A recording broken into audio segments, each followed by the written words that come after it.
fake Pischele Yaakov Sinayasi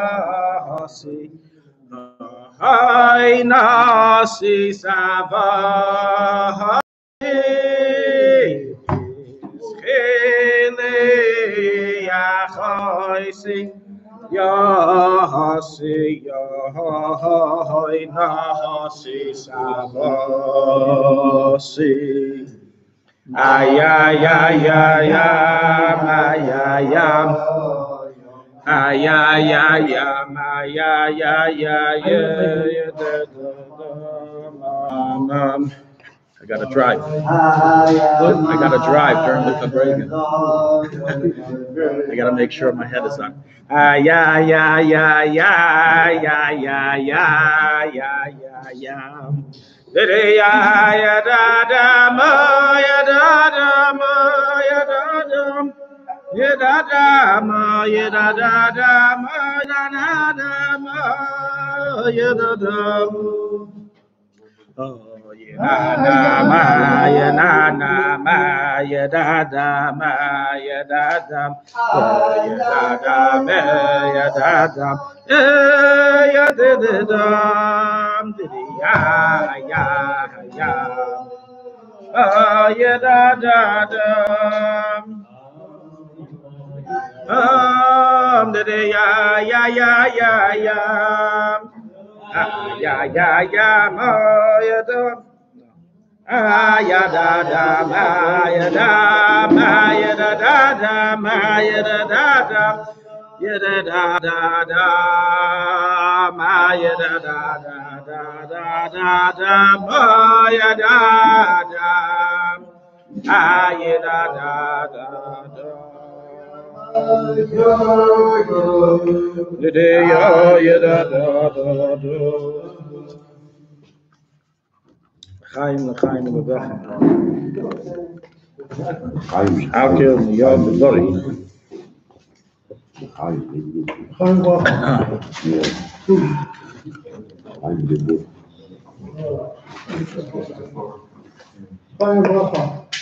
Johnny Walker is a very Hasidish about it. Kashrus I don't know about. There's some shilas, but Hasidish yes. We know there's a song, Johnny, Johnny, Johnny, Johnny, what are you doing in the market? You don't buy. And Walker is a chassid, has to be a mahalich. Johnny Walker. Beautiful. Oh, that's what he's talking about. That is not an endorsement for the kashrus of the product. Everyone should do like their Rav. L'chaim, guys, today is Motzei, the Alter Rebbe's Yom Hilula. But we shouldn't feel bad because the minhag always is to do the Farbrengen on Motzei Yom HaHilula. So this is the perfect time for us to do the Farbrengen of Teves, as was done by the Rebbe and as was always done by Chabad Chassidim. Where after we receive the full 24 hours, the Rebbe once explained why we do it on Motzei, because we want to receive the full strength of the 24 hours of the holiness of the day, and then we come and we recap it in the Farbrengen. To use the recap in the middle of when everything's going on, that's like recapping a football game in the second quarter. Mazel tov to, his name is Chaim Mordechai Kaplan. He lives in Cincinnati, and he was blessed with 3 baby boys. He is my wife's brother. Wow. Yeah, it was today. Today we had a dedication for him. So l'chaim, they should be healthy, get out of the prison, get out of the hospital soon, and you know they're preemies as usually it is, and should be healthy. And I can't say be'ito bismani because it already passed, but as soon as possible, as soon as halachically and healthy and medically possible. I actually have another sister-in-law, my wife's sister, who last night had a baby girl, and it's her 3rd girl that she had in Chof-Chof Teves. Oh my God! Yeah. Next birthday party.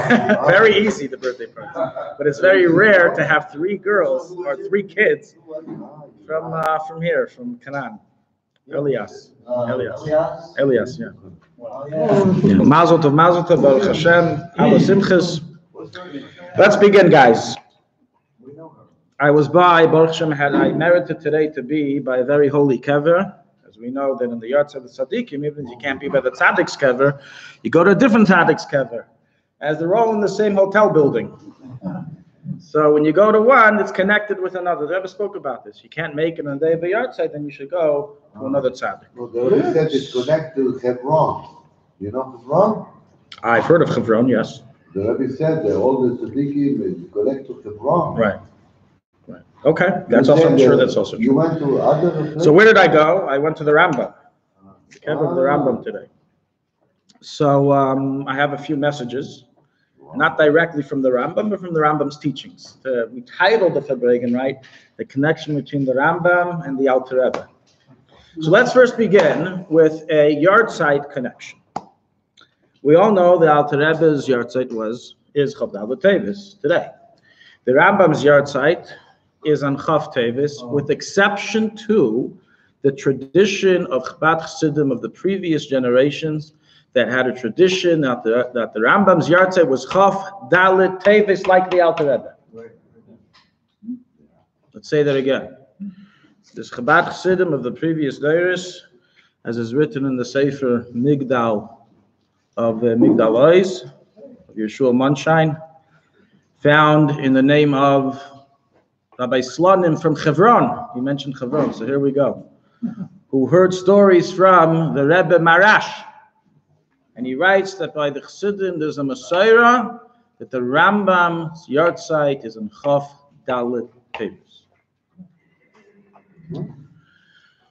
There's obviously a connection between the Rambam. אני אומר, יש כזה מסורה. שהרמב"ם נפטר בחוף Teves גם. זה כתוב בספר מגדל אויז. לא. The Rebbe says that it's Chof Teves. I'm just saying there's a tradition. Now, how do we make peace between the traditions? You can't pass away in 2 days. It's either one or the other, right? So I was thinking that maybe we can make some peace and settle this matter once and for all. It's a big historical controversy. And the Alter Rebbe and the Rambam were all about Shalom, making peace. So let's make peace about this. This is my theory. That there's a Messiah, even though I don't know if it's written anywhere, historically, but there's a Messiah that the Rambam passed away in Egypt. And despite passing away in Egypt, he was buried in Tiberia, as we know. Now, how did he get from Egypt to Tiberia? So the Messiah is that he was put on a camel's back, right? I think it was a camel. And he was told to go wherever it goes, and it went until Tiberia, and then he was buried. Now, possibly, he was buried on Chof Teves. How long does it take by camelback? Anybody know? Especially when the camel has its own GPS system. Right? 4 days. So it could be, even if it's more on the map, it could be this was sort of miraculous. As we said, the whole story is miraculous, how he made it to Tiberia. And there are opinions who hold that on the first yard site, we don't follow the day of death, but the day of burial. So it ends up, so rules the Masas Binyamin and the Shach, the Shulchan Aruch. So it ends up, if this is correct, that the Rambam's first yard site's commemoration was on Chof Teves. So therefore, we can make peace with the two traditions. This is what I think of. Yes, don't quote me as a fact. I don't know. This is a theory. But there are true traditions. That's for sure. That's not a theory. That's a fact. חמור, גמל. כן, אמרתי קודם. So we need to discuss a little bit of the connections between the Rambam and the Alter Rebbe. It's not for nothing that they have such close yard site dates. They have a connection, of course, they have a connection, and we need to discover that connection. What is the connection that they share? So there's a lot of connections, and the Rebbe spoke of the Rambam deal with the Pshat, not with the Kabbalah, but there is a... There are connections that the Rebbe spoke about, but we don't have time to speak of all the connections. I'm going to point out one connection that we find, and we can really discuss this for a little while. Before I get to that, let me just emphasize the idea of connection. When a person passes away on another Tzaddik's yard site, often it is a sign that there is a soul connection between the two people. I'm going to say a story over with a very famous Lithuanian Gaon personality and his connection with the Alter Rebbe. One of the most famous Musar Svarim that's studied till this very day in all of the Litvish yeshivas is a sefer called Michtav MiEliyahu, written by Rabbi Eliyahu Dessler. Rabbi Eliyahu Dessler was born in the Hasidic town of Nevel. He was born in Nevel, which was the same town as Reb Itche the Masmid.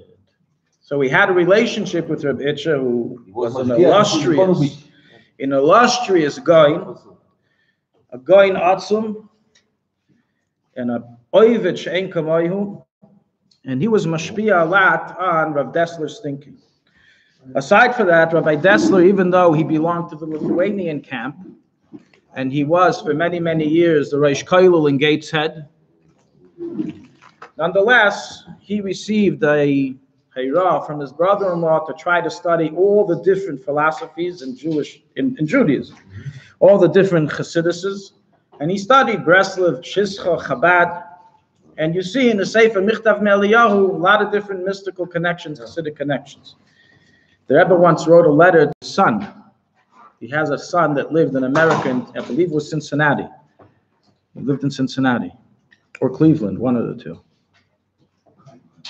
And the Rebbe writes to the son that unfortunately we see that there are certain members of the press and the leadership who are trying to conceal this history and wipe it out of Rav Dessler and Lubavitch, and Rav Dessler and the Chassidic movement. So this is a story that happened with Rav Dessler, and the story is as follows. Rabbi Eliyahu Dessler, he was the Reish Koilel, as I mentioned, in Gateshead, in which, by the way, he gave a Shir Tanya. I don't know if it was every day or once a week, but he had a Shir Kavu and Tanya that he gave in the Gateshead Koilel.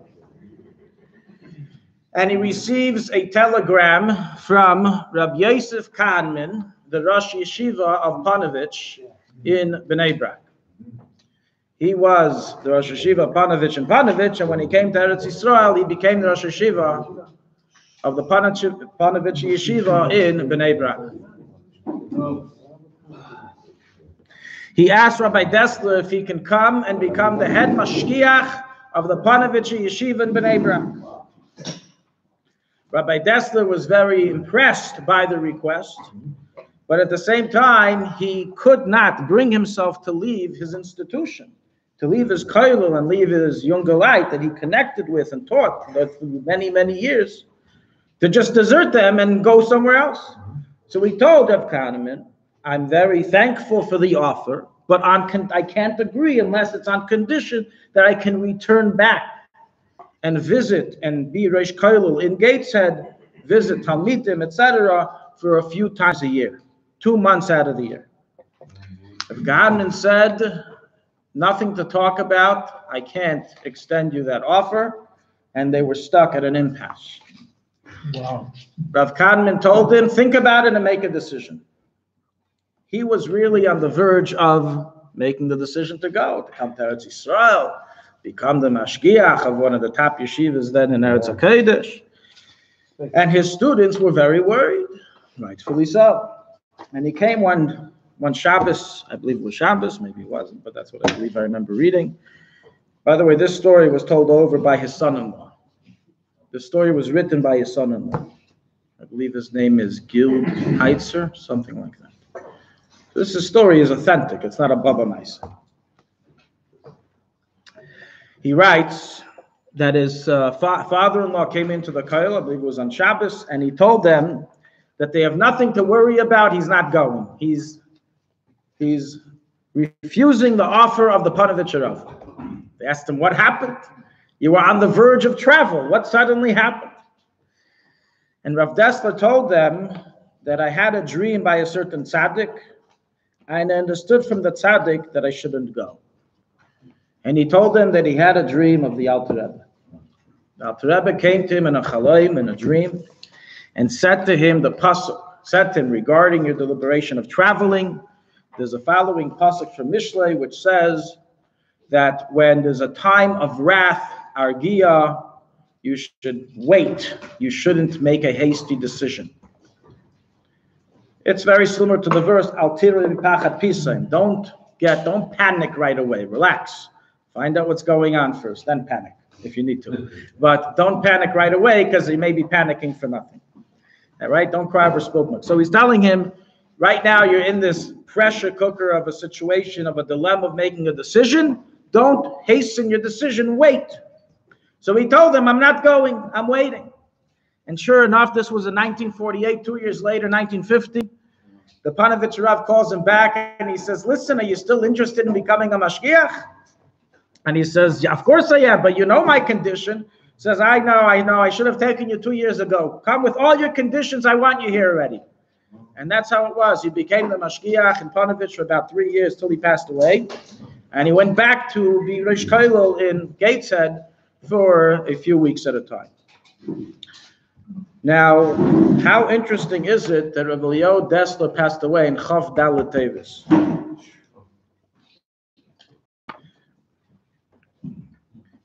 His son-in-law as well tells over the following, that his father-in-law told him that often when he had a dilemma in Torah learning, a problem in Nigla, in Halacha, in Talmud, in philosophy, the Alter Rebbe would come to him in a dream and tell him the answers to his problems.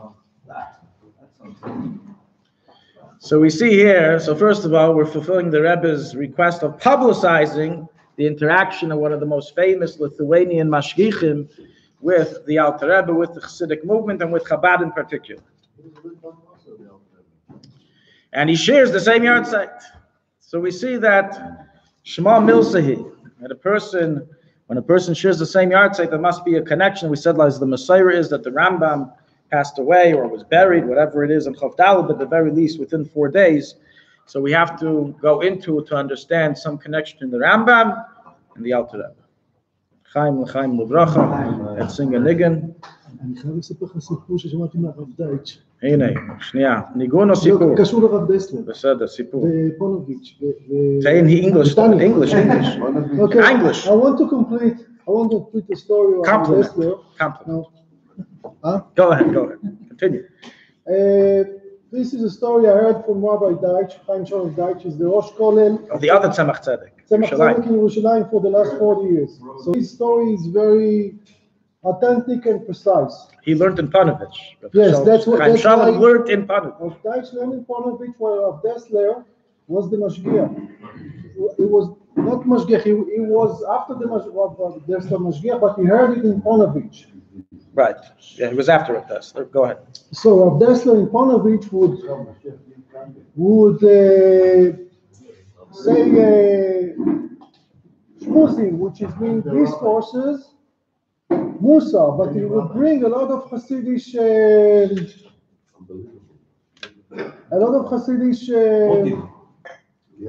teachings. So, and he repeated it himself many times. He would teach the Hasidic teachings. כן, תגיד, מה זה משנה? אני מקשיב לך. תמשיך. So, Rabbi Deitch says that because he was so frequent in teaching, in bringing the Hasidic teachings, especially the Baal Tanya, so at one point, the leaders of the Litvish yeshivas, they called him and they say, this is Panovich, this is not Hasidic yeshiva. So he said, I had a lot of Hasidic teaching with the Tzemach, and this is what I know. So he said, listen, we have to think about it, about your discourses about Hasidic teachings. So they were thinking about these teachings And after a few days, they came to him and they told him, you can teach Hasidic teachings, but don't mention the tzaddikim, the names. Just say it's written in the Hasidic books. In Yiddish Svarim. In Yiddish Svarim. And that was the compromise to leave him in his position. To say it's written in the Hasidic books, but don't mention the Hasidic tzaddikim. מה יוצא לנו מכל זה? תן לו לסיים. So that was the compromise, and they let him in his position. They let him to continue with his position. He was sleeping, he did everything, all the rabbanim, in one day. זה מהרב. סיפור מאוד מאוד מעניין. אתה מכיר את זה? We have, לא, אני אולי שכחתי. Peretz ben Adit. Peretz ben Adit, he passed away today. Passed away yesterday, so this Farbrengen is already the Ilay Nishmasai. Chaim Lila Nishmasai. Peretz Michael ben Mordechai passed away yesterday, 23rd, right? Okay. Why? My grandfather, he was a Chabad. Yeah?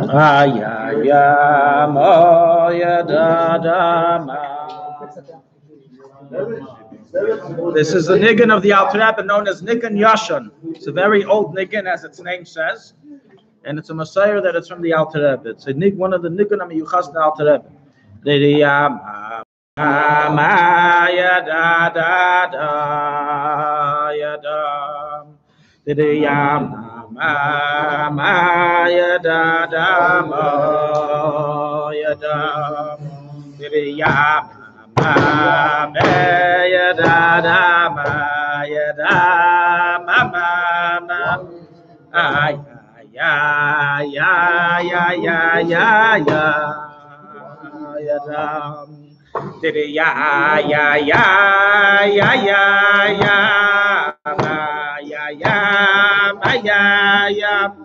Oh, yida da da, mo yida da da, mo yida da da, me ya ya ya ya ya ya.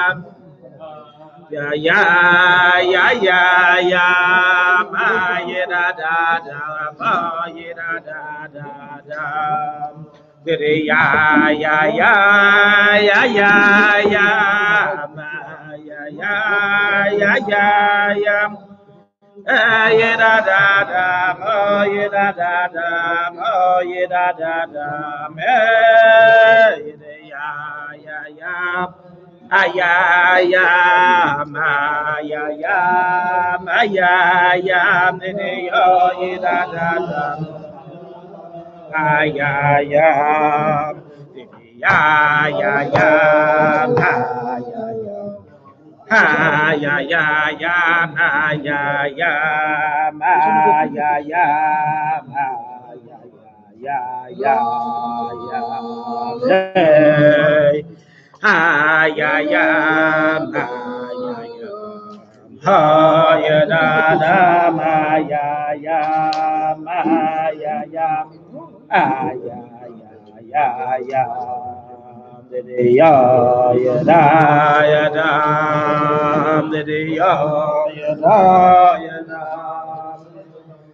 ya ya ma ya ya ya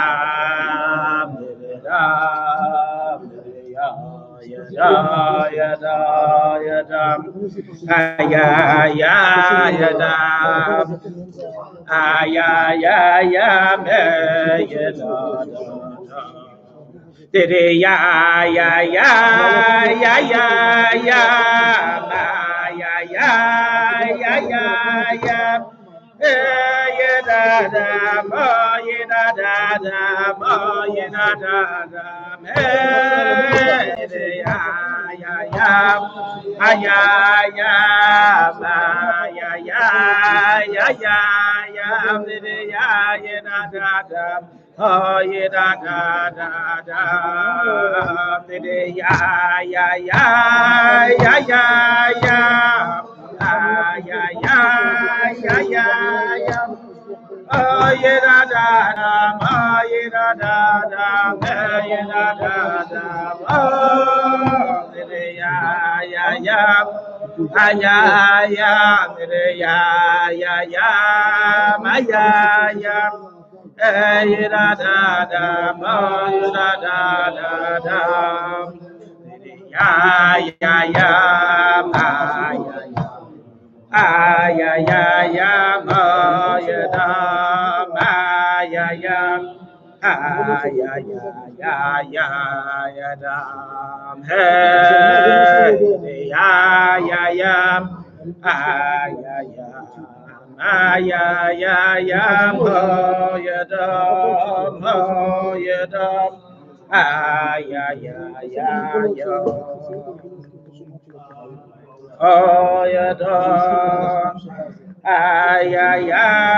It as a Shalom Aleichem again.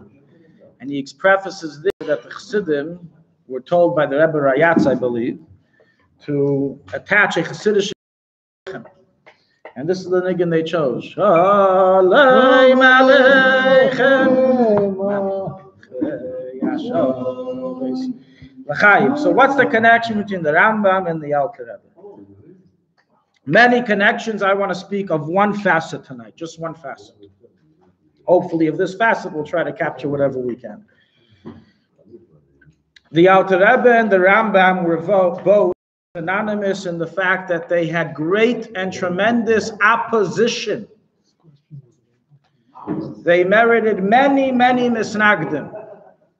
As we know, Reb Moshe ben Maimonides, today he's very famous. He's a big doctor, he's a big sage, a big philosopher, a big Talmudic guy, a codifier.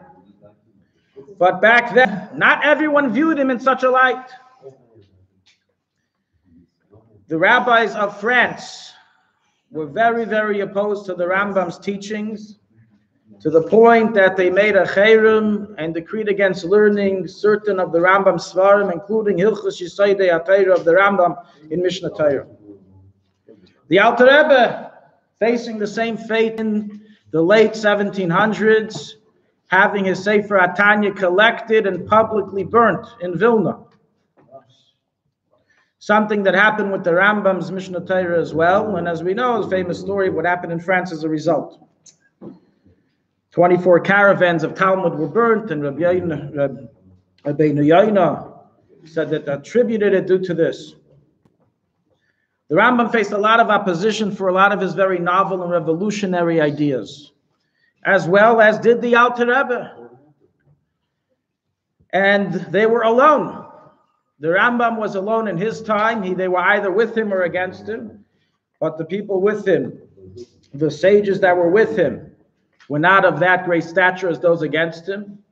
While the Alter Rebbe, not alone that he had the Mesnagdim against him, the Chevraya Kadisha likewise quietly opposed and sometimes more vocally opposed the Alter Rebbe's derech.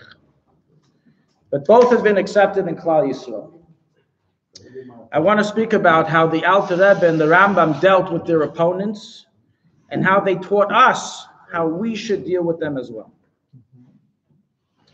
When I say opponents, it doesn't have to be a political battle. Opponents can be the Yetzer Hara versus the Yetzer Tov, the husband versus the wife, the father versus the children, a community member versus another community member. It's relationships and how to get along. And certainly amongst other groups. The Rambam and the Alter Rebbe were both tremendous Ohev Yisrael. Tremendous Ohev Yisrael. Now we can say those words and titles about every tzaddik. And not to diminish in the godless and the greatness of other tzaddikim, but exemplary. The Avos Yisrael of the Alter Rebbe and the Rambam was exemplary and it shined out. In what way? So let me first begin with a letter that's a very famous letter of the Rambam known as Igeres Hashmad. A community in Yemen. Yemen was a very, very large Jewish community. that incorporated a number of different cities. So they weren't all one community. But one of the major communities in Yemen wrote a letter to the Rambam about the following.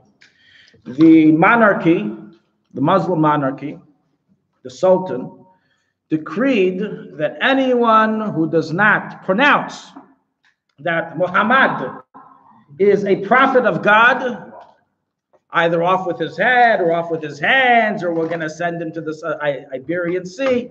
One of these tactics and threats were said. Something bad was going to happen to them if they don't proclaim that Muhammad is a prophet. And many Yidden did not hold themselves back, were not able to stand the challenge, and they proclaimed in public and signed papers that Muhammad is a prophet of God. Muhammad. Muhammad.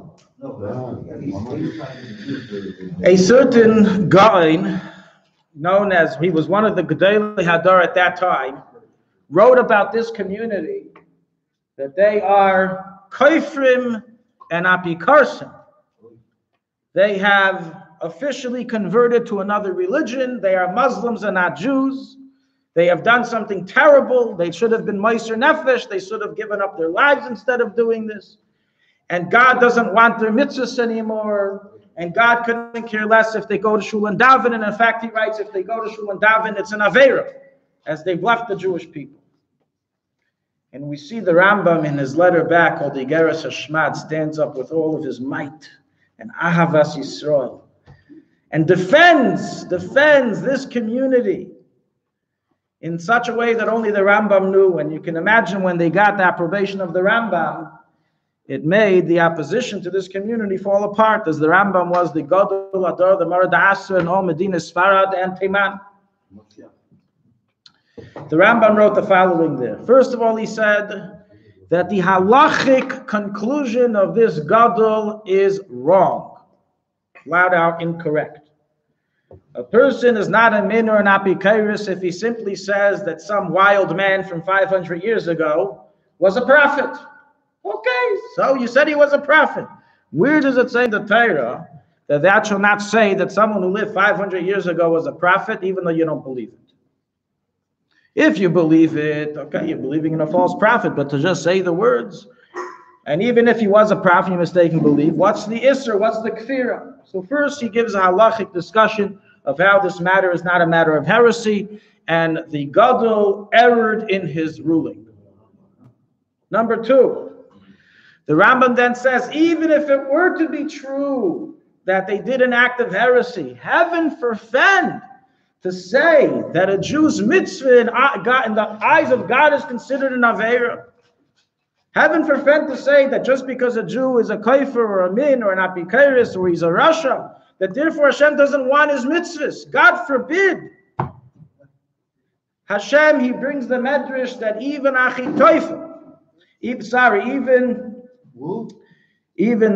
the first king of Israel, Yeravam. Even Yeravam will be held accountable. Now, he was a big Rasha. We're not going to list his sins here.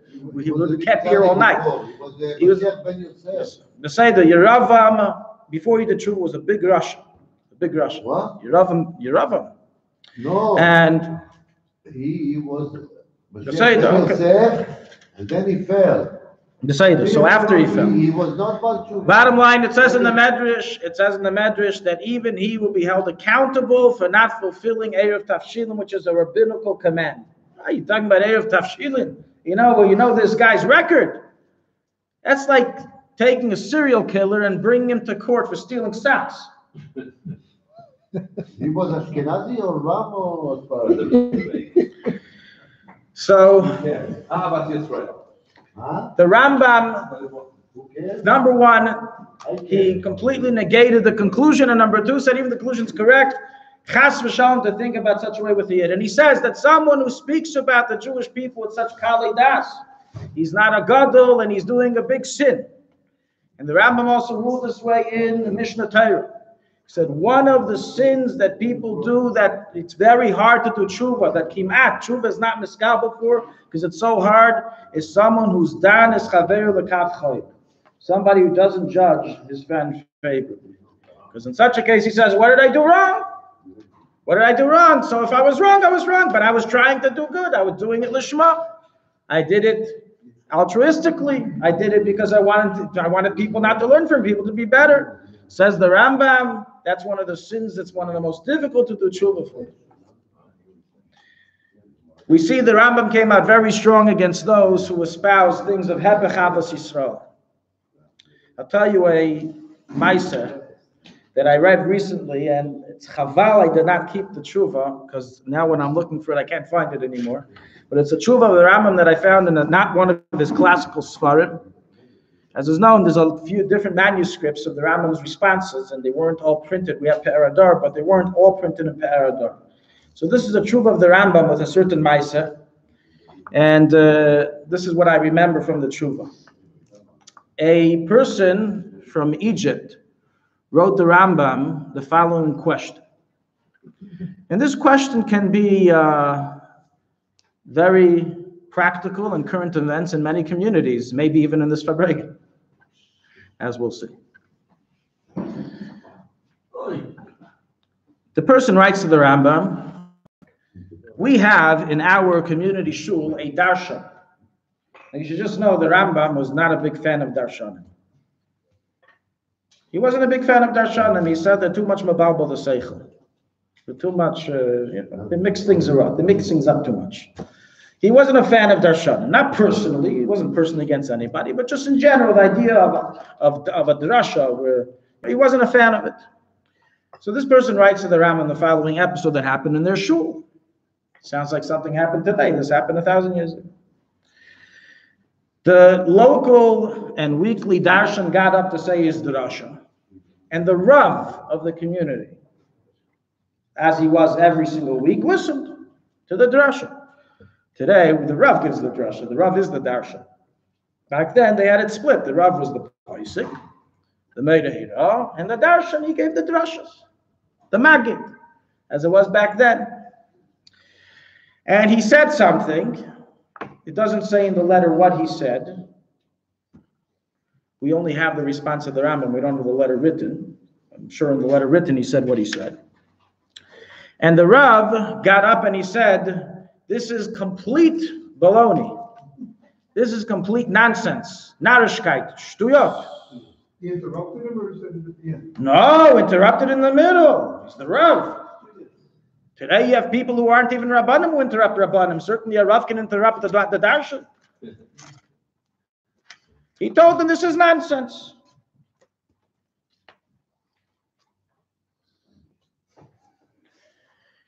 And the person, this caused the whole community rift, which is kind of a chiddush because today it's become normal. What rift would it create aside between the two people who were involved? What community rift? But in this letter, he writes, and the Rambam writes in his response, that there was a machlekes that came out of this whole thing. They were very offended. The darshan was offended. You embarrassed him in public. The Rav is saying, what are you talking about?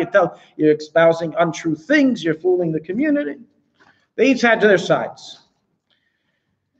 So the Rambam said, I have 3 things to tell that you should tell this individual. And he wrote in the letter 3 things. I remember the first 2. I have to find the letter to find out the third, to remember the third one. But the first 2 is as follows. So number 1, regarding the content, was the content correct or incorrect? That's the first thing. So he says, the Rambam says, in my opinion, the rabbi erred. The darshan was correct in his drasha, as this is the derech of darshanim. In other words, the darshan had the right, as is his occupation as a darshan, to say what he said.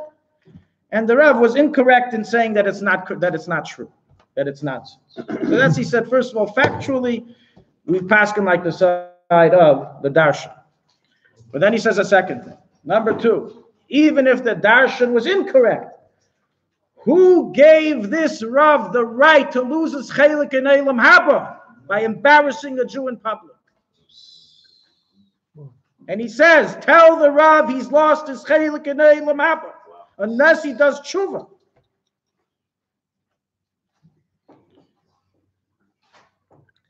He then continues and expounds on this. There's a third thing, right? So I said I forgot, but then he expounds on this idea of how a person has to be especially careful regarding another Jew, and you know what? Sometimes you got to be smart and not be right.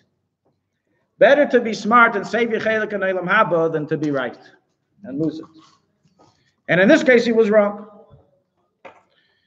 The Rambam stood up for those persecuted out of his great ahavas Yisrael, and he refused to allow elitism to destroy the populace.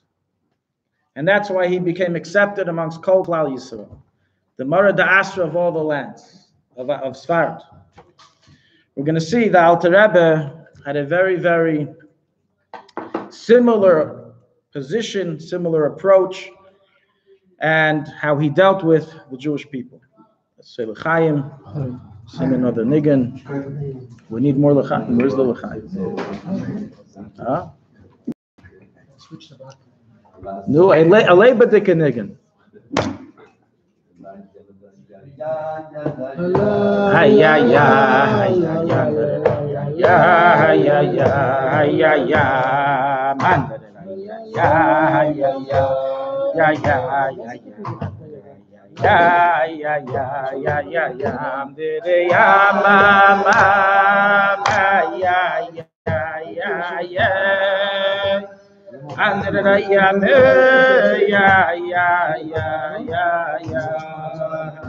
switching colors. Ya ma ya me Andra ya me ya ay ya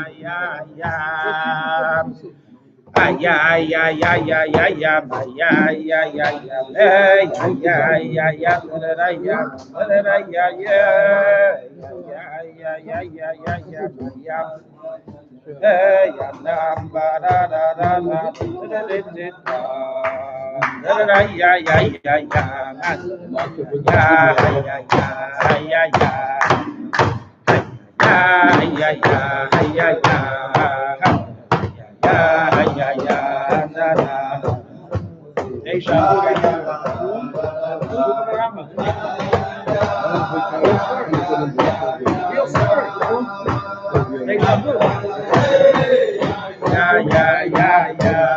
I read it. I was shocked.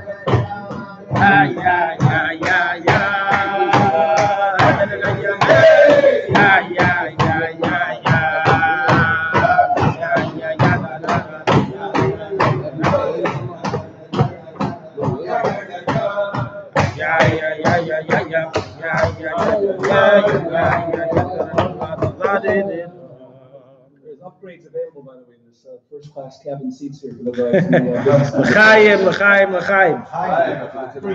The first thing we need to learn from this is that we need to respect each other. We need to respect others. We need to think twice what we say to another Jew. Be who he is. Take the yeshus down a notch. Let's bring down the ego down a notch. Give another person space. Relax. The whole Chassidus is about bittul. It's about nullification. It's about being able to take a hit from a Jew and pay him back with a kiss. As the Alter Rebbe writes, we learned recently in Tanya, the daily Tanya, Teves, the Zohar says you need to learn for Yosef Tzedek, who repaid the brothers who tried to kill him with good. And the Jews know everything's ashkacha pratis, and they pay back even those who want to hurt him with good, with chesed, and certainly those who didn't do anything to him and are just in his ego space. So he has to destroy them.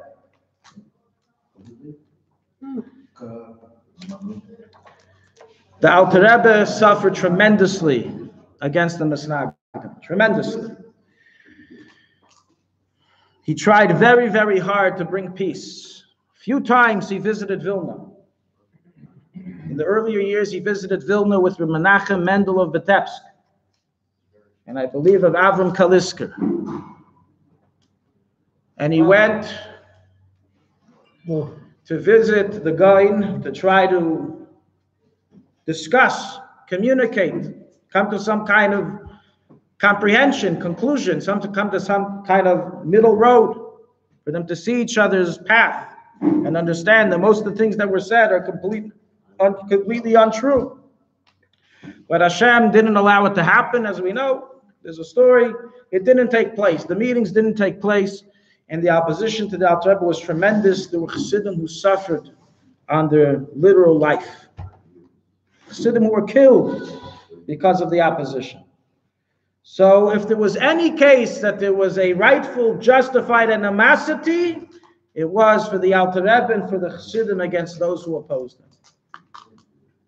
Now, while other Chassidic groups took the approach of, you got to be militant and fight back. They called you a jerk, you call them an idiot. You got to fight back. You got to be tough. The Alter Rebbe took the following approach. I'm going to read his letter. Alter Rebbe writes to the Chassidim in Tov Kuf Nun Tes.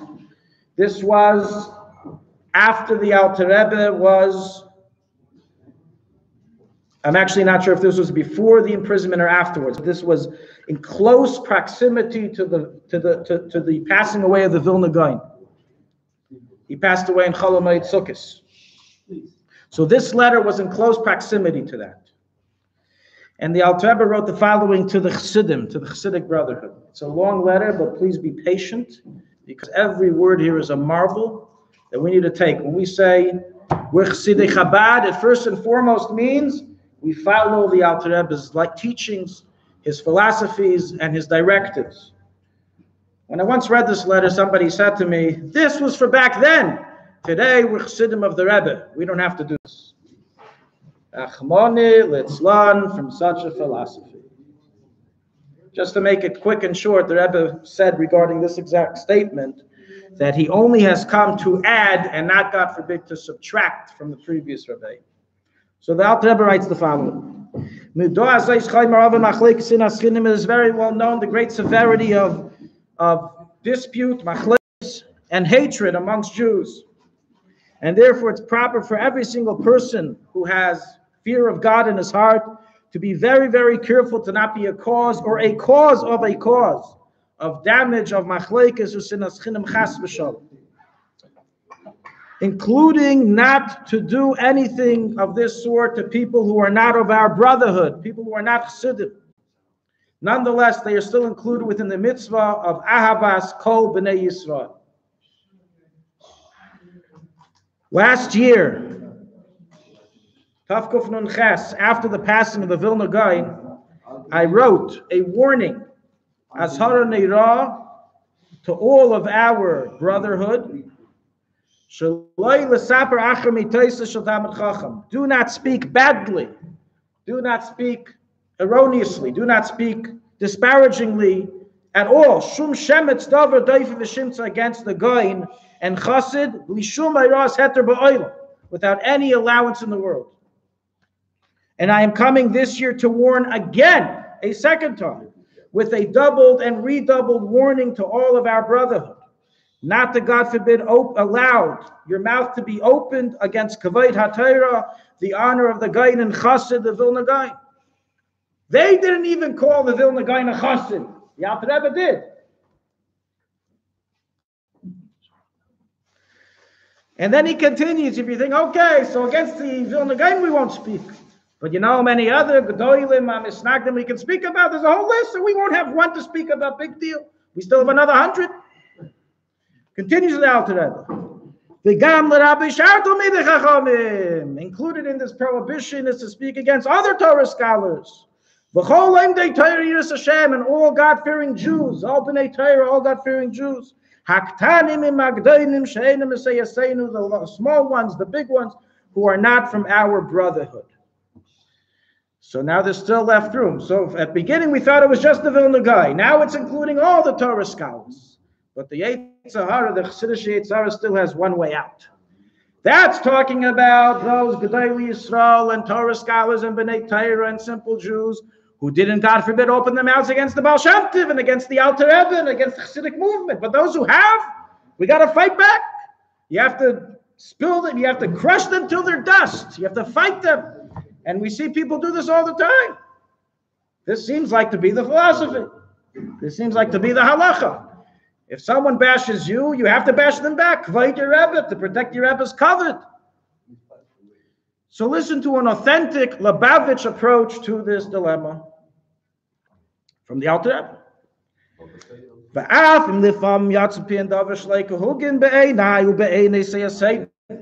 And even if at times, on occasion, words that are improper came out of their mouths, to speak against the holy tzaddik and the Baal Shem Tov and his students. In such a case, the person who hears this, the following he has to do, not to bash him back, not to now speak out against this person, how he's a Rasha and he's this and he's that. He has to do a cheshbon nefesh. The person who heard the bashing has to do a cheshbon nefesh on himself. Lachzer b'tshuva shleim al kol ma'asav v'dibur machshavaisav. To do tshuva and his thought and speech and action, which were improper, not forgotten. Ki hein heim grama b'nezikin ligrim l'daber sar l'avdei Hashem. Says the Alter Rebbe, why? Why does it exist that there are people who speak against the tzaddikim? Because the chassidim of the tzaddikim don't follow through with his tyrus, don't follow through with his teachings, with his directives. That causes them to speak sar about the Hashem. And therefore, if we really care about and we really wanted to stop, the answer is not to attack him back. The answer is for us to do tshuva. Says the Alter Rebbe. For that reason, they suffer that they can't recognize the Tzaddik Hadar. Because we're not following through with the Tzaddik Hadar's directives and teachings to the utmost. That causes that there are Yidden in the generation who don't recognize his greatness. And therefore they speak against.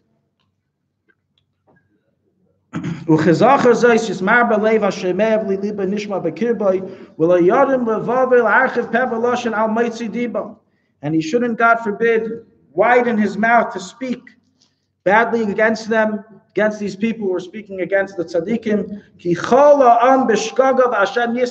as they are doing a shoygeg, a mistake which is not done brazenly, which is not done advertently, with prior knowledge and understanding. It's not premeditated. And Hashem will forgive them. And then he continues. So now there's one thing left. There's one thing left for the chassidim to get out of this problem. Can't speak against the Goin, can't speak against any B'nai Torah, even against those who speak against you. So what's left? Now we have the last ammunition, which is, of course, that's how the Alter Rebbe is going to speak. He has to speak that way. But there's some Torahs that belong to a Rebbe and some Torahs that belong to a Chassid. Meaning, really, we have permission to speak against these people and protect the covenant of the tzaddikim. But just he can't do that because he's Nageh B'davar. He can't say, guys, protect my honor. So he has to come out in public and say all these things. But in truth, deep down, he really wants us to fight. I've heard this before. I'm not making up. This is a real philosophy of the Yetzer Hara. This is its last try. The Alter Rebbe, I'm explaining the letter, why the Alter Rebbe had to say each paragraph here. This is my commentary. Oh, okay. So the Alter Rebbe says, if anyone thinks this isn't serious, I am appointing spies to be sent to each and every community, and those who I see who make believe they're chassidim when they come to Liadi. At that time, it was read in Liyazna. When they come to Liyazna, they make believe they're chassidim, but really they are chonfin v'tzvuim, that make believe they're following the chassidic path, when really they go ahead and they dirty their mouths speaking badly against other Jews. I will personally make sure, l'chuyev le'edi ali, those spies have to let me know in detail and in name who they are, and I will make sure that they will not enter into my vicinity. They will not be allowed into Yechidus. They will not be accepted into the shul. V'srachik malgvuli v'ayove edar. La'ashoyim yundam v'tov aleim birchas toiv. How much Avas Yisrael in this letter? How much Ahavas Yisrael in this letter? If we had this philosophy today, we would be such a peaceful Jewish community. Every time something would happen, we would point the fingers to ourselves. What do we have to do better? And we wouldn't exacerbate on speaking negatively about others. But obviously it's easier said than done. But we have to at least know what's the direction that the Rebbeim want us to take. At least know truthfully that you're a shaygus and don't think you're a Jew. At least know truthfully that you're doing something wrong and call a spade and don't embellish it. It's the kedusha to think this is a holy war, a jihad. This is a holy jihad for the covenant of the Rebbe. No, you're wrong. If you have, you can't control yourself. Okay, no, so you can't control yourself. You have a problem. But know that you have a problem. This is the Ahavas Yisrael of the Alter Rebbe, the Ahavas Yisrael of the Rambam, to be mekarev every single Jew, even a Jew that puts you down. Obviously, I'm speaking first and foremost to myself, right? I'm not above this. So this is something we have to work on. Krishna Shalamita, when we daven v'avoda. This wasn't the apple of the Alter Rebbe's eye, the apple of his eye, that we get along with each other, we respect each other, we have Ahavas Yisrael to each other. L'chaim. You write in the letter Klape, it's not even Klape. Sometimes you have chiyuv.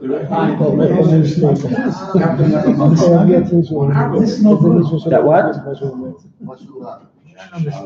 What, for example? When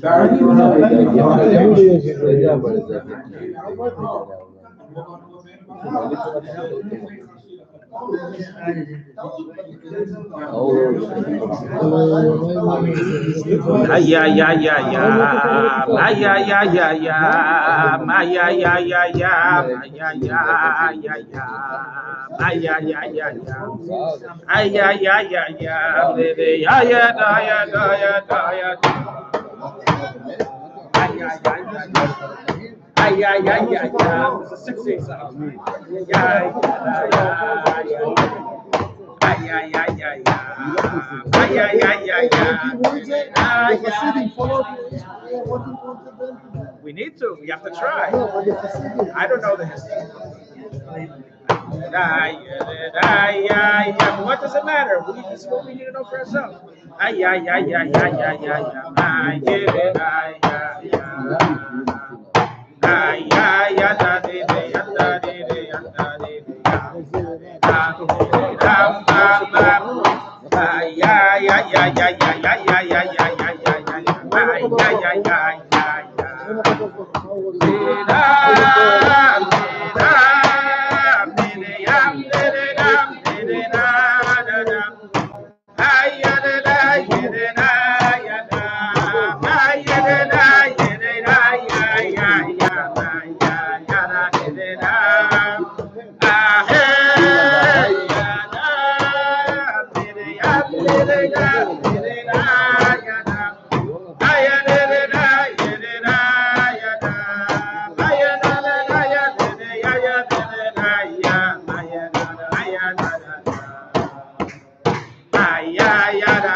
Chaim, it's good to see you back. Chaim.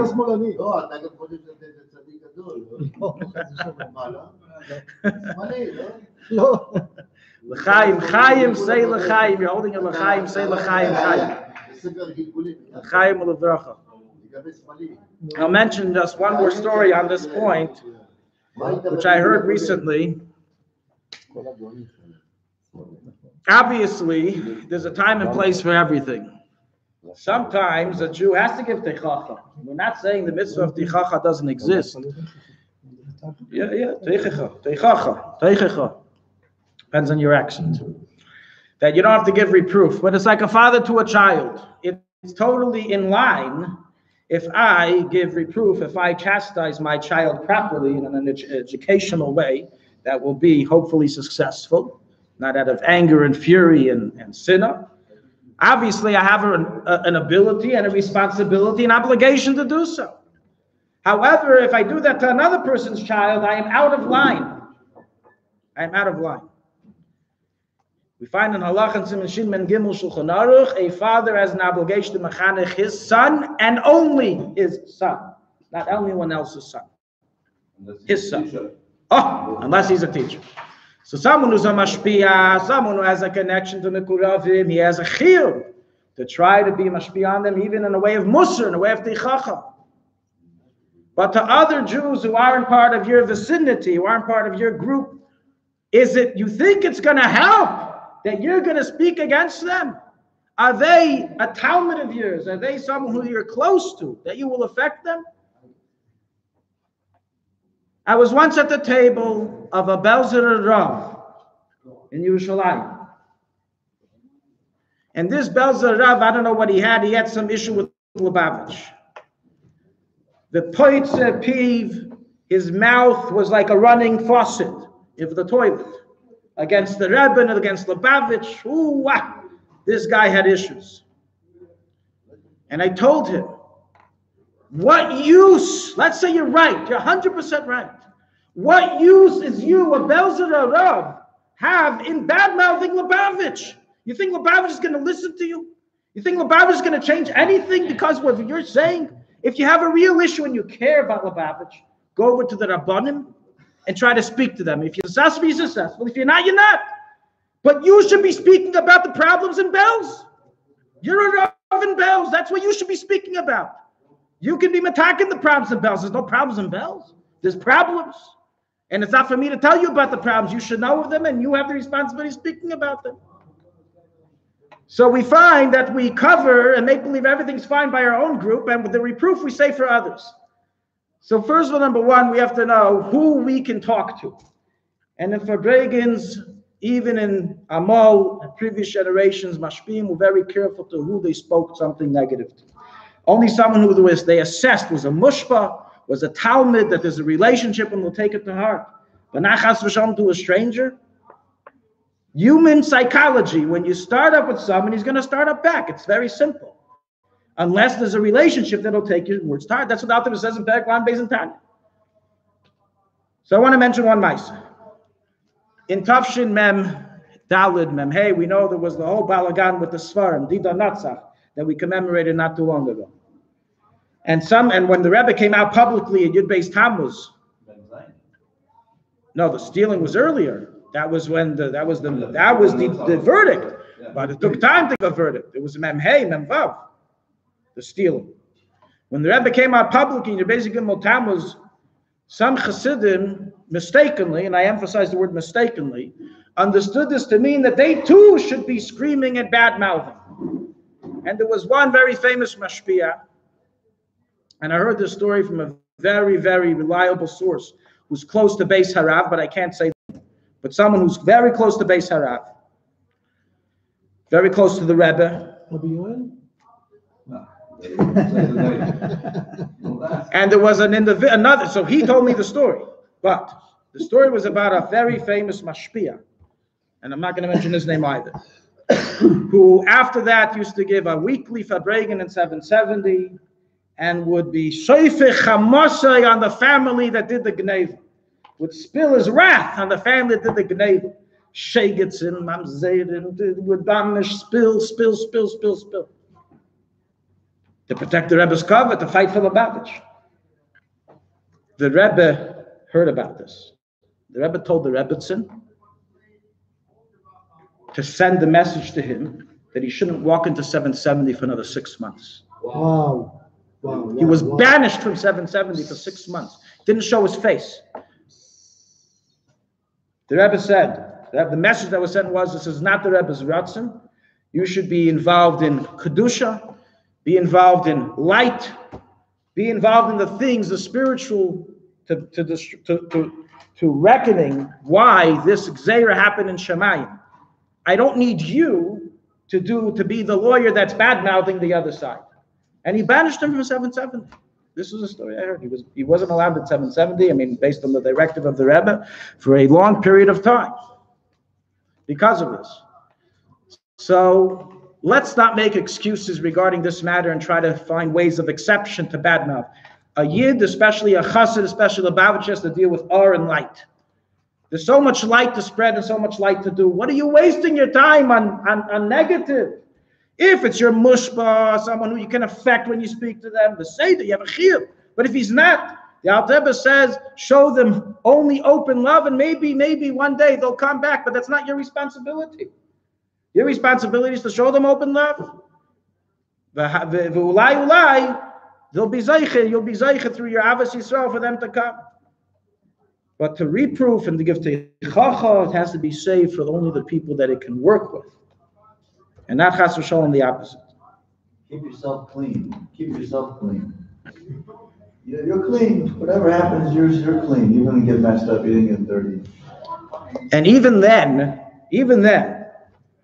when a person has to give teichacha, we know there's a story with the Baal Shem Tov. He had a student, he had a chassid named Reb Mordechai. Reb Mordechai was a student of the Baal Shem Tov. And there's a whole story. It's a letter that the Rebbe wrote to the Rebbitzin. I'm not going to go to the whole story. I just want to take this nekuda from it. We all know that the Baal Shem Tov Shita was against the Magidim coming out and preaching, of the fiery hell and the coldness of Tzfat, all the punishments. He was very against that Shita. And this Magid, Mordechai, was a big chassid of Mordechai or Chaim. What was his name? Who remembers? Mordechai or Chaim? Anyone remember? Maybe Mordechai? A chassid of it's Mordechai. No, it's Mordechai. It says about him, that a person comes to this world for 60, 70, 80 years just to do a favor for another. Mordechai, right? What was his last name? So this is the story about this individual. So he was once in a town. He became a rav in a town. His friend was Chaim, and the Baal Shem Tov sent him to be mekar of him. He was a Polish. He was an ascetic. In any event, so he was in this town and became the Magid, the Magid, I don't remember, but he became one of the leaders. And he was before Rosh Hashanah, and he gave a real Musar Shmuz to the community. And he felt so bad, he was torn to bits. What did I do? I gave teichacha to the community. This is what the Baal Shem Tov sent me here not to do. What am I doing? And the Baal Shem Tov came to him in a dream, and he said, don't worry, kavanascha retzuya. You're doing the right thing, because there's someone who will listen to you, they're involved with you, they will listen to you, but you're also doing the right thing in being broken that you have to do this. That a person who has to give musar, it has to bother him. If it's coming out of hate, you're just upset. How can this person do this and this and this? I got it out. That's not a Jewish trait. That's a trait of the Yetzer Hara. And we know about Teves says in Tanya, there's two types of Yetzer Hara. There's a Jewish one and a Goyish one. That's a Goyish one. That's a shade meshed in Uchrain, not a shade meshed in Yehudaim. So we all do this, but at least we should know it's wrong. And it's something we need to work on. And not to chas v'shalom fool ourselves to think that this is the derech HaTorah, especially as Chassidim and especially Chassidic Chabad, that our whole emphasis is Ahavas Yisrael. We have to be extremely careful in this. Another story. This is now a story that combines everything in one. It combines the Alter Rebbe, the Rambam, not to speak against another Jew, all in one story. There's a few nuschais of this story, and I feel a little intimidated saying stories here for some reason. It's like when Rabbanim give speeches in halacha, I try to hide myself. I was once by a speech not too long ago, and every time he said something, he looked at me, like nodding. So I knew I had to hide myself.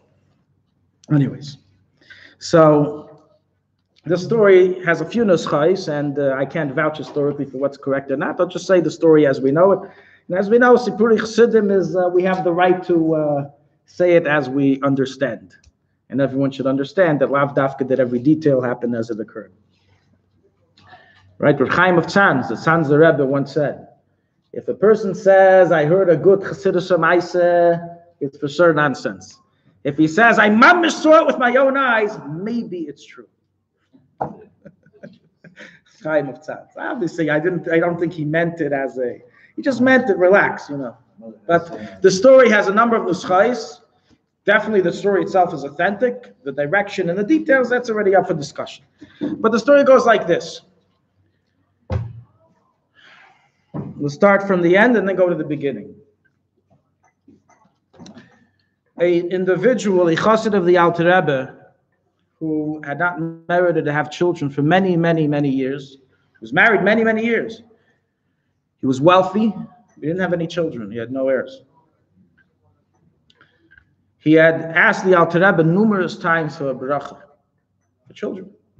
We know there were chassidim who had this problem and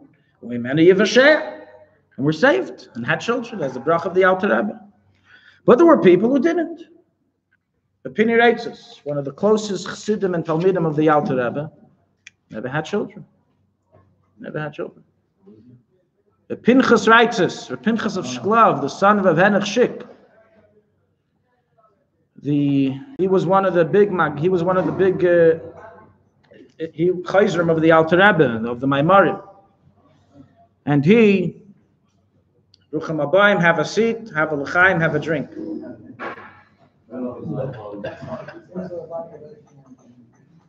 They speak English? You guys speak English? Otherwise I'll start from the beginning. We just started. Do they speak English? They didn't answer. I didn't hear. I guess they don't speak English. Okay, that answers my question. So we'll continue with the story. They speak l'chaim, that's for sure. That's a language everybody speaks. So he comes to the Alter Rebbe time and time again, requesting a bracha for children, and he's not getting it. I brought these guys To Shkoyach. Wow. Shakov. כן, בעברית. כן, כן. ישר כוח, תודה רבה. חיים, אתה מכניס חיים, מאוד חיים בצמח צדק. תודה רבה. כן, כמובן. חבר'ה, אנחנו באמצע סיפור באנגלית, אם אתם רוצים אני אתרגם אחרי זה, בסדר?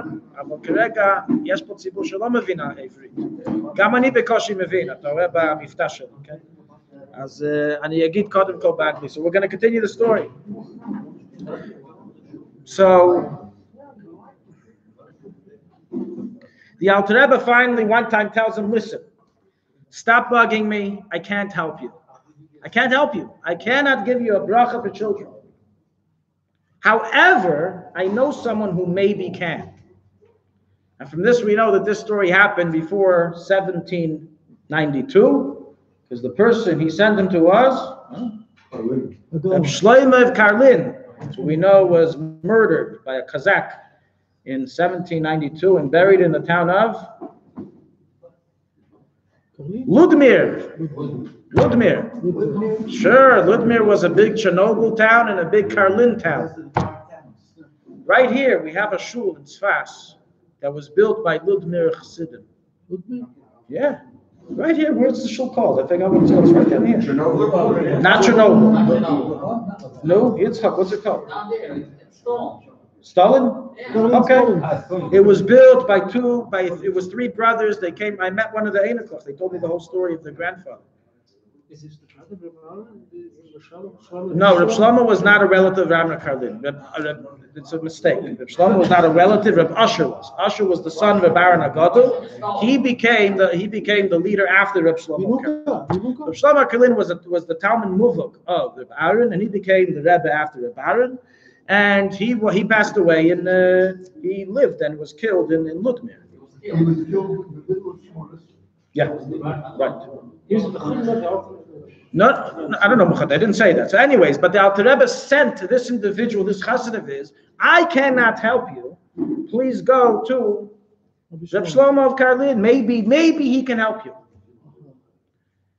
he went to Reb Shlomo of Karlin. Reb Shlomo of Karlin told him, he heard the whole problem, how the Alter Rebbe sent him. He many times asked the Alter Rebbe for a bracha, didn't receive the bracha for children. And he asked him if he can provide him with a bracha, as the Alter Rebbe himself sent him to him for this reason. He listened to the whole story and he said, I can bless you, but there's a cost. A pan. By us, by Chabad, a pan is very simple. It's a piece of paper. You just write on it. But by other Tzedek groups, pans can be very expensive. It's written with a pen, with a signed signature. He said it's a big cost. And he threw out a number which was a very, very large sum. Now we think for a wealthy man, what's the big deal? But often wealthy men are very medactic with their money. They need to make sure it's worth the deal. So therefore, he said, listen, it's a big sum of money. I can't decide right now. I have to discuss it with my wife, right? The Chachamim say, speak with your wife. When Elazar ben Azari became Nasi, he had to speak with his wife. So he said, I'm going to follow Chazal and speak with my wife. He goes home. And again, the details here are a little bit confusing because how long did it take till he went to Reb Shlomo Karlin? How long did it take till he went to his wife? I don't know the details. But this is the Maisa. He goes to his wife, and his wife tells her husband, oh my gosh, I can't believe you didn't say yes right away. You're being offered right now by the Tzedek, under the Alter Rebbe's prescription, that there's a way to have a child.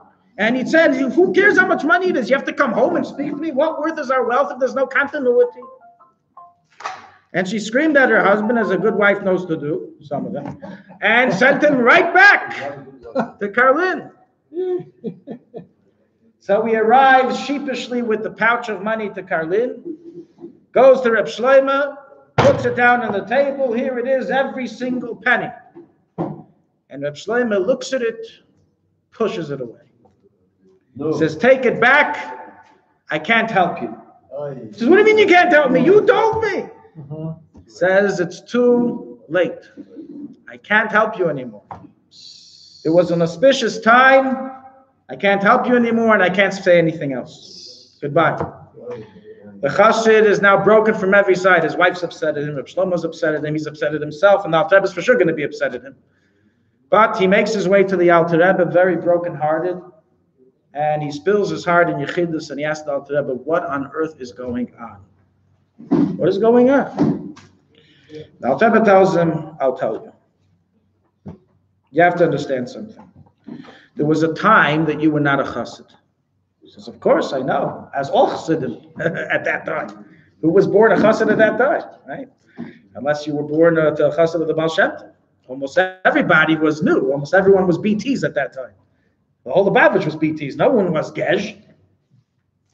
Didn't exist. He says, but you lived in the town of Lubavitch. Even though Lubavitch is known and famous for Chabad, it existed before Lubavitch it existed before Chabad dynasty existed. And the Alter Rebbe actually learned in Cheder in Lubavitch. His father, Rabbi, they lived in Lubavitch for a few years. And he learned in Cheder in Lubavitch. He was born in Liazna. Alter Rebbe was born in Liazna. He went to Cheder in Lubavitch. They moved to Lubavitch eventually. He went to Cheder in Lubavitch. And he learned by the famous Maggid of Lubavitch, Rabbi Yisachar Ber. Yisachar Ber is very famous in memoirs of the Rebbe Rayatz. Speaks about him a lot. Chassid of the Baal Shem Tov, a lot of stories of Yisachar Ber. His son's name was, what was his famous son's name? What was his name? The friend of the Alter Rebbe's father, Baruch. No? Forgot, slipped my mind. Anyways, in Sefer Zechariah, it's discussed in length. So the Alter Rebbe says like this: you also lived in Lubavitch, and he was older than the Alter Rebbe, this individual. He says you also lived in Lubavitch, and you in the beginning were not a chassid. Now some people are not chassidim and not misnagdim, and they keep their mouths shut and they focus on what they need to do and don't get involved in politics. But some people feel that the world needs them. They need to be political voices. And you were one of the forefronts of the opposition to Rabbi Yisachar Ber. And you badmouthed him and spoke against him. How can I give you a bracha for children when the reason in heaven you don't have one is because you belittle the Talmud Chacham in public and I am his Talmud. How can I be Michael on my Rebbe's covet? I can't. So I had to send you to Reb Shlomo of Karlin, because Reb Shlomo of Karlin did not learn by Rabbi Yisachar Beis. So why is it too late? Okay, I understand there's a technical issue. I'll go again to Reb Shlomo of Karlin and I'll give him the money. He says, you don't understand. You think tzaddikim are able to just press buttons and everything works? They follow rules, and that's why they're tzaddikim and not us. Because if I was a tzaddik, I would do whatever I wanted. That's why when we say tzaddik goyza kadosh baruch hu mekayim, tzaddikim don't do whatever they want. They don't just make zeros left and right and be mavad everything Hashem wants. That's why they're tzaddikim, because they do what God wants. And they know that they have to be very careful with pressing the nuclear option. So he had to find a way, a method of how to overrule the decree of you being childless because of this, of what you did earlier before you became a chassid. How is he going to do that? Ba'ashgacha el Yaina, you arrived to Karlin and had Yechidus with Reb Shlomo of Karlin on Chof Teves, or according to the Messiah, we said Chof Dalet Teves. We said two Messiahs in the Rambam's Yert. Let's just say Chof Teves. You arrived on Chof Teves. On that day, the Yartzeit of the Rambam, there's a rule in heaven. On the Yartzeit of a tzaddik, first of all, number one, he's the Rosh Yeshiva. On the Yartzeit of a tzaddik, he sits in Gan Eden, and everyone comes to learn from his Torah. Moshe Rabbeinu, Rabbi Akiva, Rabbi Meir, Rabbi Rashbi, the Arizal, the Baal Shem Tov, everyone comes to be a student of the tzaddik on the day of his Hilula, as every tzaddik has a chelik in Torah, a sin chalkeinu b'seiresecha, that no one else has and that he shares with others. But aside from this, there's something else also very important that happens in heaven. Those positions, those halachas that the tzaddik held of in his lifetime and were not accepted by the world jury as paskin halacha, as codified law, it was pushed off. On the day of his Yartzeit in heaven, they paskin like him. What? You came on the day of the Rambam's Yartzeit to ask for a pidyon, for a kapara, to be able to have children. Now, you had no idea about this whole story, but Shlomo Karlin did, because he was upstairs checking everything out. The story's not over. What does the Rambam's Yartzeit have to do with it? Nigel, something Nigel. What does the Rambam's Yartzeit have to do with it? Rambam was Faradi, no? Exactly. What does he have to do with Shlomo Karlin, who was Ashkenazi? And the answer is, there is a discussion in halacha regarding someone who was mevazeh a Talmud Chacham, someone who belittled the Talmud Chacham. Back in the times of the Talmud, when we had ability to give kanas, when we had smicha, real smicha, meaning, I don't mean today smicha is fake, I mean in comparison to what smicha was meant to be, today it's fake. Okay, it's not the real authentic smicha of back then. Only then were we able to be done the knases, and can you give the knas of esrim zehuvim to someone who was mevazeh Talmud Chacham, 20 gold coins of a certain weight, let's say $10,000. Someone who's mevazeh Talmud Chacham, you can take him to court, and he'll have to pay $10,000 to the Talmud Chacham. It's not like what they see. What are you talking about? What are you talking about? That was a pricing. However, the Paiskim, the Rishonim, and Achrayim, and so is ruled in Chayshin Mishpat rule. Today ain't done in Knesses. We don't have smicha. We can't do this. So somebody who speaks against the Talmud Chacham, it's a free press. You do what you want. We see this all the time. It's a free press. Speak away. Speak away. No punishments in this world. When Chazal said that he gets a knas of 20 gold coins, that was to be an atonement, so when he walks upstairs, they don't mention anything. As we rule that when we give a kapara down here, all the punishments in Torah are kapara. They're a chesed. Right. They're a chesed. So its purpose was when he goes upstairs, it's a closed case. He took care of it. But now we don't have the ability to close the case. The case is open without arbitration until you meet your maker. Rambam was the lone Rishon who paskin today. You can done in knossos of Mavazat Talmud Chacham. You still today can pay. So when we look at it, we read the stuff. Say the Rambam's very machmir. Look at this guy. He's saying anyone who bears Talmud Chacham today still has to pay 20 gold coins. So no. The Rambam was being makel. The Rambam was saying even today there's a trufa. Even today there's a way out. Even today there's a way to wipe out the record. So on the day of the Rambam's yahrzeit in Shamayim, they rule that way. What I asked you was an exact amount of worth of gold according to the 20 Zehuvim. You would have given it to me. It would have been a done deal. Rabbi Yisachar would have gotten his payment, and the decree would have been erased. But you Yismameya, you delayed. You had to discuss with your wife. It's too late now. And they asked then, why didn't he just wait for next year's Chof-Chof Teves? Exactly. And that's the proof that this story happened in the year 1971. Wow. Sorry, 1791. That was after a few l'chaim. It was after a few l'chaim. 1791. The year before he passed away. Nigun, Bikashta Nigun. It is true that there is a Kabbalah in the Chabad Rabbi that Rambam was the Shef Ben David, and he knew the Zohar, knew Kabbalah, but he didn't have the permission to reveal it. That's what I read. You know that? I'm hearing some Rambam was the movement Shef here. Ben David. Okay, I never heard of it. Never heard of it. Okay, I take You it. never heard of it? Sorry, I'm learning. I'm here to learn from you. That's why I'm here. Good. Baruch Hashem. Thank you. Rambam was the Shef Ben David. That's why he write his Chipur that you don't need any other books, but the Ashkenazim and the Sfardim, when only they want to I don't know how to say it in English. They were against him so hard.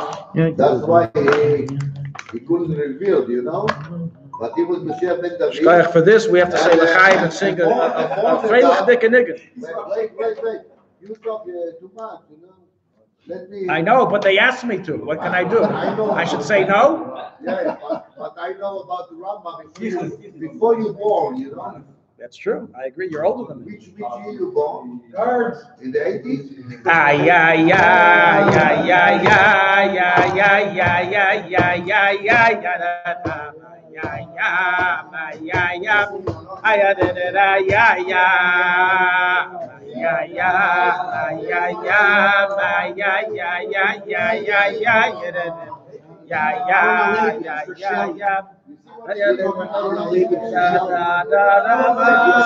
Aaron Agadol. I talked about Aaron Agadol. Aaron Agadol.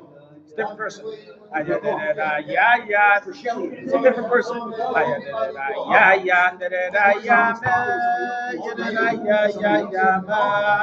Let's do the nigga now. I'll finish you afterwards.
yeah. Guys, wake up. The Alter Rebbe's Hilula.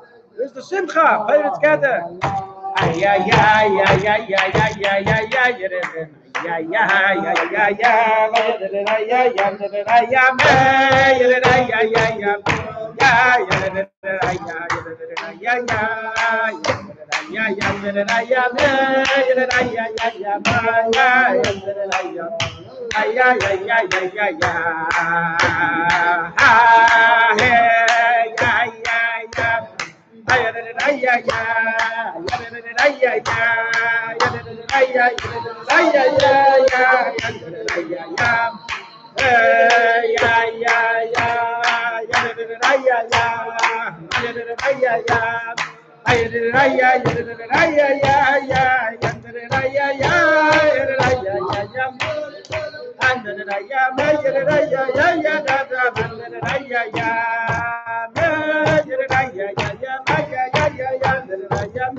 Lou, I see you wanted to say some words on what we spoke about. Listening. Just listening. No, where's the letter? Okay. You want me to read it? Read, please, read for us.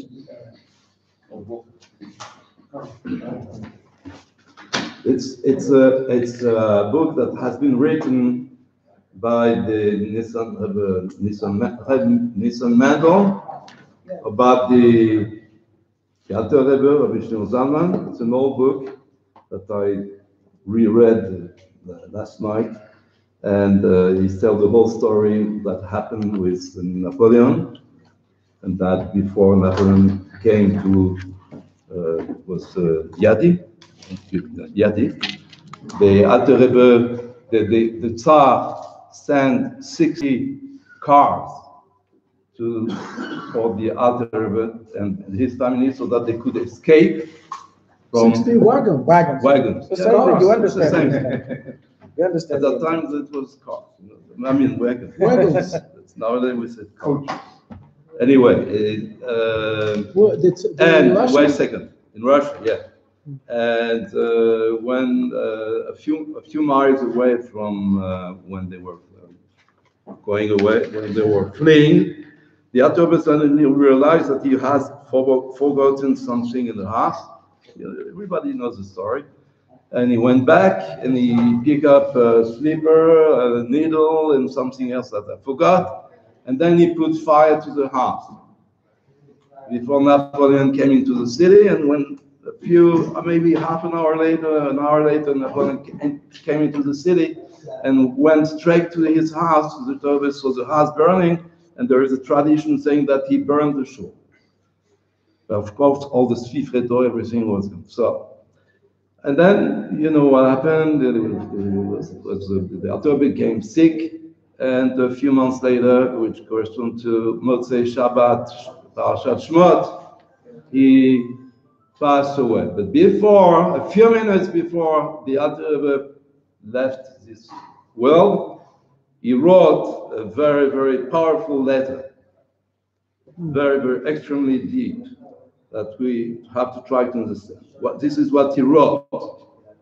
The truly humble soul, at its root, its task is to practice Torah for its own benefit and for the benefit of others through material deeds of loving kindness, friendliness, and good counsel from a distance.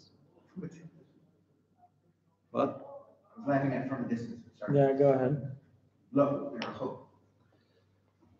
And in all family matters, though the vast majority of such acts are concerned with false matters, it is impossible to practice true kindness otherwise. For the only truth is the Torah. And truth said, man should not be created, for he is full of falsehoods, and so on. While kindness said, let him be created, for he is full of loving kindnesses. And truth was thrown to the ground, and the world was created in loving kindness without the truth. In early generations, when the essence of the divine service was Torah, the quality of kindness was mostly included in that of truth. That is, in efforts to induce others to do good deeds, in enforcing tzedakah, contribution, and so on. By authority of the Torah of truth, by the sages. However, in these days of the footsteps, imminent arrival of Moshiach, when the falling tabernacle of David had fallen to the ground, in the realm of Asiya, and the essence of the divine service is in a category no higher than footsteps, without the Torah of truth, without the Mishnayos and the Vaitas, the wings and the thighs. Most of the kindness is not in accord with the Torah of truth in benevolent endeavor, but only through the favor and goodwill of the doer, which are far from genuine, and the end of the deed is rooted in the thought preceding it. But even if there be no other way, and it is a lowly one, man's consolation is to accept it with love, of to search his deeds and return unto God in his distress, and then he shall have relief. And a few minutes later, the Alter Rebbe passed away. Does anyone know the time? Do we have Part of the day? the time is quarter. It's 9:45. It says over there. It's 9:45. Right now it's 9:45. No. The time of the. Oh, when this was written. It's a famous letter. Right. Yes. After saying Abdullah coffee. Yeah. So we need to think about this. After the Alter said Abdullah coffee, you pass on. הוא אומר אני ספרדי, אמרתי לו, הרבי אומר פרדס, נכון, פשט באמת לעשות, נכון? בספרד, הסמך מקדים, הסמך, the soul is first. You know what I mean? You're not listening to me. I listen to you 2 hours, you don't listen to me even 2 seconds. Why? Apologies. Well, you think you know better than me? God forbid. Who said You're that? older than me. Who said that? You have to listen to me too. No, I said Sefarad, Samech is first.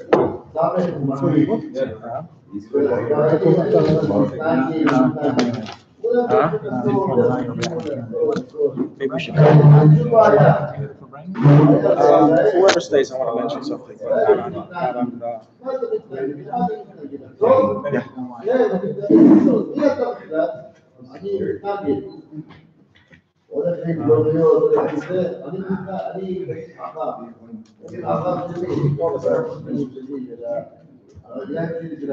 What's off?